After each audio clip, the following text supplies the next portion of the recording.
কারবালার ট্র্যাজেডি যেটাকে বলা হয়ে থাকে। মুসলমানদের মাঝে সবচাইতে বেদনাদায়ক ইতিহাস হচ্ছে কারবালার ইতিহাস। কারবালার সংক্ষিপ্ত ইতিহাস আপনাদের সামনে আমি তুলে ধরছি, যাতে করে বুঝতে পারেন মুসলমানদের মাঝে কি করুণ ঘটনা ঘটে গিয়েছে। 622 থেকে 632 খ্রিস্টাব্দ পর্যন্ত রাসূল করিম সাল্লাল্লাহু আলাইহি ওয়াসাল্লাম মদিনায় খেলাফতের দায়িত্বে ছিলেন। কয় বছর? 10 বছর। কয় বছর? 10 বছর। অর্থাৎ মদিনার রাষ্ট্রপতি ছিলেন রাসূল সাল্লাল্লাহু আলাইহি ওয়াসাল্লাম কত বছর? 10 বছর। 622 খ্রিস্টাব্দ থেকে 632 খ্রিস্টাব্দ পর্যন্ত আল্লাহর রাসূল সাল্লাল্লাহু আলাইহি ওয়াসাল্লাম মদিনার প্রেসিডেন্ট ছিলেন। 632 থেকে 634 পর্যন্ত মোট 2 বছর প্রেসিডেন্ট ছিলেন হযরত আবু বকর। 2 বছর। কত? 32 থেকে 34। এগুলো ইতিহাস মনে রাখার মতো বিষয়। আমরা তো মুসলমানদের ইতিহাস জানি না। এখন যদি প্রশ্ন করা হয় উহুদের যুদ্ধ সংঘটিত হয় কত হিজরিতে, নামাজ ফরজ হয়েছে কত হিজরিতে, পারবো না, আমরা জানি না। এই জন্য মুসলমানদের ইতিহাস জানা দরকার। রাসূল করিম সাল্লাল্লাহু আলাইহি ওয়াসাল্লাম 622 থেকে 632 খ্রিস্টাব্দ পর্যন্ত তিনি মদিনার প্রেসিডেন্ট ছিলেন। 632 থেকে 634 পর্যন্ত 2 বছর হযরত আবু বকর রাদিয়াল্লাহু আনহু খলিফা ছিলেন। এরপরে 634 থেকে 644 পর্যন্ত হযরত ওমর রাদিয়াল্লাহু আনহু, এই মোট 10 বছর। কত বছর? 10 বছর। আবু বকর রাদিয়াল্লাহু আনহু ছিলেন 2 বছর ক্ষমতায়, ওমর রাদিয়াল্লাহু আনহু ছিলেন কত বছর? 10 বছর। 644 থেকে 656 পর্যন্ত মোট 12 বছর হযরত উসমান রাদিয়াল্লাহু আনহু ক্ষমতায় ছিলেন। এরপরে 656 থেকে 661 খ্রিস্টাব্দ পর্যন্ত হযরত আলী রাদিয়াল্লাহু আনহু প্রেসিডেন্ট ছিলেন। এগুলো মুসলমানদের ইতিহাস। রাসূল সাল্লাল্লাহু আলাইহি ওয়াসাল্লামের ইন্তেকালের পরে আল্লাহ রাসূলের আদর্শ অনুযায়ী খেলাফত চলেছিল 30 বছর। কত বছর? সবাই কথা বলেন, কত বছর? 30 বছর। এটাকে বলা হয়ে থাকে খেলাফত আলা মিনহাজিন নবুওয়াহ, অর্থাৎ রাসূল সাল্লাল্লাহু আলাইহি ওয়াসাল্লাম যেই পদ্ধতিতে খেলাফত চালিয়েছিলেন তার আলোকে যেই পদ্ধতিতে খেলাফত চলেছিল মোট 30 বছর। এরপরে আলী রাদিয়াল্লাহু আনহুর বড় ছেলে হযরত হাসান রাদিয়াল্লাহু আনহু, তিনি ছিলেন ক্ষমতায় 6 কিংবা 7 মাস। কয় মাস? 6 অথবা 7 মাস। এরপরে মুয়াবিয়া রাদিয়াল্লাহু আনহুর সাথে তার একটি শান্তি চুক্তি হয়। মুসলমান 2 দলে বিভক্ত হয়ে গেল। আলী রাদিয়াল্লাহু আনহুর বড় ছেলে হাসান রাদিয়াল্লাহু আনহুর পক্ষে, আবার কিছু মুয়াবিয়া রাদিয়াল্লাহু আনহুর পক্ষে চলে গেলেন। যার কারণে হাসান রাদিয়াল্লাহু আনহু দেখতে পাইলেন এখন যদি আমি ক্ষমতায় থাকি তাহলে মুসলমানদের মাঝে একটি রক্তক্ষয়ী সংঘর্ষ হবে, এটি তিনি চান নাই। যার কারণে মুয়াবিয়া রাদিয়াল্লাহু আনহুর সাথে তিনি শান্তি চুক্তি করলেন। কথাটা বুঝতে পারছেন? শান্তি চুক্তি করার পরে মুয়াবিয়া রাদিয়াল্লাহু আনহুর কিছু অসৎ বাহিনী হযরত হাসান রাদিয়াল্লাহু আনহুকে হত্যা করার ষড়যন্ত্র করল এবং বলা হয়ে থাকে তাকে বিষ পান করে হত্যা করা হয়েছে, এবং এই বিষ পান করিয়েছে তার নিজের স্ত্রী জাদা বিনতে আবুল আশআস তার মাধ্যমে। অর্থাৎ হাসান রাদিয়াল্লাহু আনহুর নিজ স্ত্রী জাদা বিনতে আবুল আশআস তার মাধ্যমে হাসান রাদিয়াল্লাহু আনহুকে বিষ পান করে হত্যা করা হয়। এরপরে 661 খ্রিস্টাব্দ থেকে 680 খ্রিস্টাব্দ পর্যন্ত ক্ষমতায় ছিলেন হযরত মুয়াবিয়া রাদিয়াল্লাহু আনহু। তাহলে 61 থেকে 80 কত হয়? আপনারা বলবেন আপনি আবার কি সংখ্যা টঙ্কা শুরু করছেন? এটা মুসলমানদের ইতিহাস। এটা কি ভালো করে জানেন? 661 থেকে 80 খ্রিস্টাব্দ পর্যন্ত কত বছর?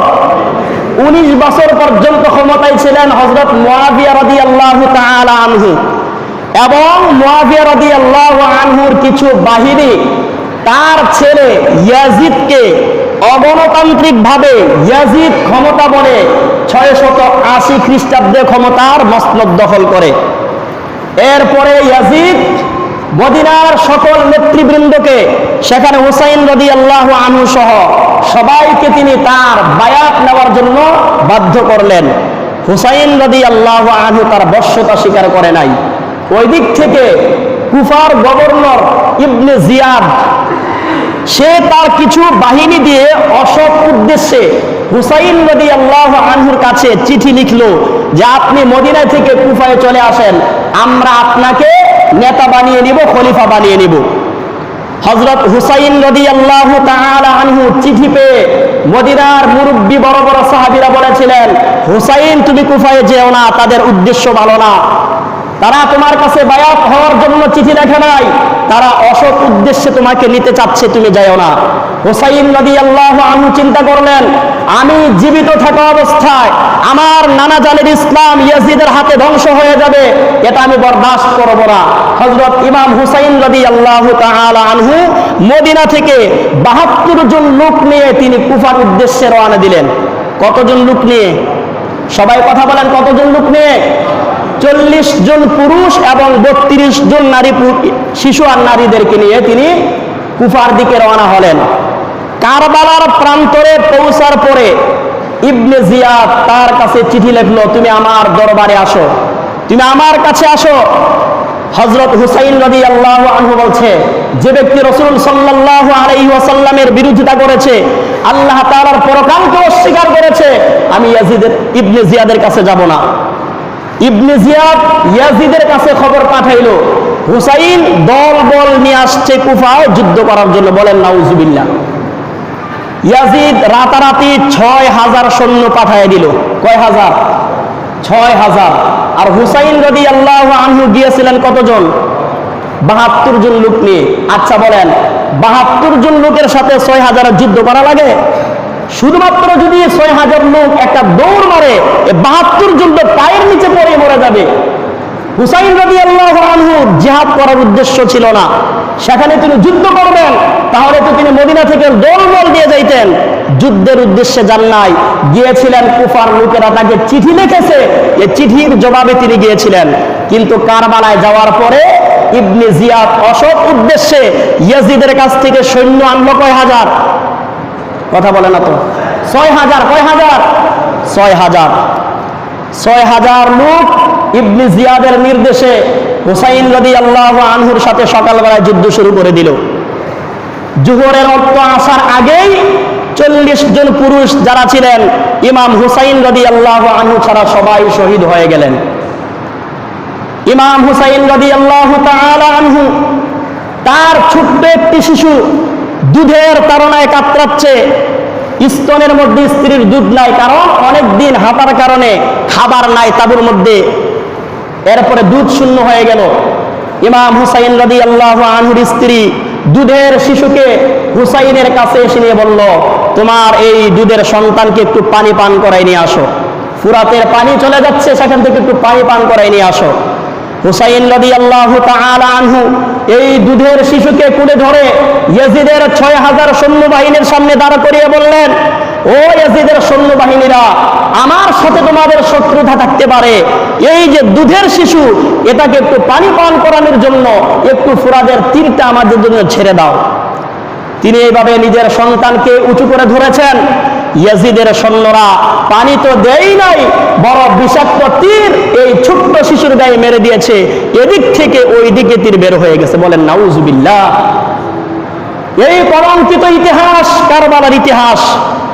হযরত হুসাইন রাদিয়াল্লাহু তাআলা আনহু নিজের রক্তগুলো, সন্তানের রক্তগুলো নিজের চেহারায় মাখলেন, আর নিজের সন্তানকে কোলে করে তাবুর মজা এনে স্ত্রীকে বললেন, তোমাকে আর এই সন্তান কোনদিন পানি পানি বলে চিৎকার করে কান্না করে তোমাকে বিরক্ত করবে না, জীবনের মতো পানি খেয়ে ঠান্ডা হয়ে গেছে।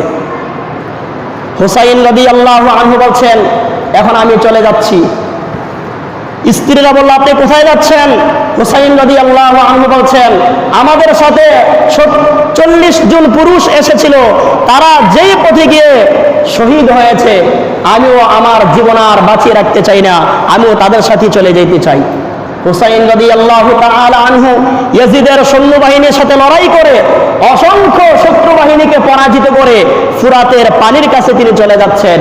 পানি খাবেন, হাতে নেওয়ার পরে চিন্তা করলেন, একটু আগে এই পানির জন্য আমার দুধ পান করার শিশুকে তারা হত্যা করেছে, 40 জন পুরুষ এই পানির জন্য শাহাদাত বরণ করেছে, আজকে আমি এই পানি কিভাবে পান করি? পান করবেন, কিন্তু এই ভেবে তিনি পানিটা হাত থেকে ছেড়ে দিলেন। আবার লড়াই করতে করতে শেষ পর্যন্ত হযরত হুসাইন রাদিয়াল্লাহু আনহুকেও শহীদ করে দেন। শহীদ করার পরে তার কল্লাকে আলাদা করে ফেলা হয়। তার কল্লাকে আলাদা করে প্লেটে করে ইবনে জিয়াদের দরবারে নিয়ে যাওয়া হলো। ইবনে জিয়াদ সিংহাসনের মধ্যে বসে হযরত হুসাইন রাদিয়াল্লাহু আনহুর কল্লাটার মুখের মধ্যে, ঠোঁটের মধ্যে লাঠি দিয়ে এদিক সেদিক নাড়াচাড়া করতেছে। আর পাশেই বসা ছিলেন হযরত যায়েদ রাদিয়াল্লাহু আনহু, 80 বছরের মুরব্বী মানুষ। তিনি বললেন, ইবনে জিয়াদ, এতক্ষণ পর্যন্ত তুমি যা করেছো সহ্য করেছি, কিন্তু এখন তুমি রাসূলুল্লাহর নাতির ঠোঁটের মধ্যে লাঠি দিয়ে নাড়াচাড়া করতেছো, এটা আমি সহ্য করব না, তুমি এই বেয়াদবি বন্ধ করো। আমি নিজের চোখে দেখেছি রাসূল সাল্লাল্লাহু আলাইহি ওয়াসাল্লাম হুসাইনের এই ঠোঁটের মধ্যে 1000 বার তিনি চুমু খেয়েছেন। বলেন সুবহানাল্লাহ। তুমি সেই ঠোঁটের মধ্যে তোমার এই লাঠি দিয়ে পায়ের কাছে রেখে তুমি এটাকে নাড়াচাড়া করতেছো, তুমি এই বেয়াদবি বন্ধ করো। সেই কলঙ্কিত ইতিহাস হচ্ছে কারবালার ইতিহাস। আজ সেই ইতিহাস মুসলমানদের মাঝে প্রত্যেক বছর আসে আর যায়, কিন্তু সেই হুসাইনি চেতনা আমাদের মাঝে আর জাগ্রত হয় না। হুসাইন রাদিয়াল্লাহু তাআলা আনহু একজন মানুষ হয়ে এত বড় ক্ষমতাবর ইয়াজিদের সাথে তিনি আপোষ করে নাই। তিনি চেয়েছিলেন যদি আপোষ করতেন তাহলে কি তিনি বাঁচতে পারতেন না? বাঁচতে পারতেন। তিনি চাইলেন আমার নানা জানের ইসলাম সুপ্রতিষ্ঠিত থাকুক, এখানে আমি বাতিলের সাথে আপোষ করতে পারি না। অতএব মুহররম মাস একদিকে আমাদেরকে শিক্ষা দেয়, এই মাস হচ্ছে অতি সম্মানিত মাস। এই মাসে আল্লাহ তাআলার কাছে অতি সম্মানিত একটি দিন হচ্ছে আশুরার দিন। এই দিনে যদি কেউ রোজা পালন করে আল্লাহ রাব্বুল আলামিন তার অতীতের 1 বছরের গুনাহ ক্ষমা করে দিবেন। সুবহানাল্লাহ। তবে আবার কারবালার ইতিহাস আর মুহররমের ফজিলত কিন্তু এক না। মুহররমের ফজিলত আগে থেকেই, তবে ঘটনাক্রমে 10 মুহররম এই কারবালার ঘটনা ঘটে যায়। এরপরে 11 মুহররম আল্লাহ রাসূল সাল্লাল্লাহু আলাইহি ওয়াসাল্লামের স্ত্রী উম্মে সালামা রাদিয়াল্লাহু আনহা তিনি স্বপ্নে দেখেন রাসূল সাল্লাল্লাহু আলাইহি ওয়াসাল্লামের দাড়ির মধ্যে ধুলাবালি লেগে আছে। আল্লাহ রাসূল সাল্লাল্লাহু আলাইহি ওয়াসাল্লামের চোখ দিয়ে পানি বেয়ে বেয়ে দাড়ি ভিজে ভিজে পড়তেছে। আল্লাহ রাসূল সাল্লাল্লাহু আলাইহি ওয়াসাল্লামের স্ত্রী উম্মে সালামা জিজ্ঞাসা করলেন, ইয়া রাসূলুল্লাহ, আপনি কাঁদেন কেন? আল্লাহ রাসূল বললেন, উম্মে সালমা, আমি এইমাত্র কারবালা থেকে আসছি, আমি দেখে আসছি আমার নাতি হুসাইন রাদিয়াল্লাহু আনহুকে তারা 2 টুকরা করে ফেলেছে। আল্লাহ রাসূল সাল্লাল্লাহু আলাইহি ওয়াসাল্লামের নাতি হযরত হুসাইন রাদিয়াল্লাহু আনহু, হযরত হাসান রাদিয়াল্লাহু আনহু, আমরা যে প্রত্যেক জুমায় পড়ি আল হাসান ওয়াল হুসাইন সাইয়্যিদা শাবাবি আহলিল জান্নাহ, হাসান হুসাইন এরা সাধারণ মানুষ নয়, আল্লাহর জান্নাতের যুবকদের তারা লিডার হবে। সুবহানাল্লাহ।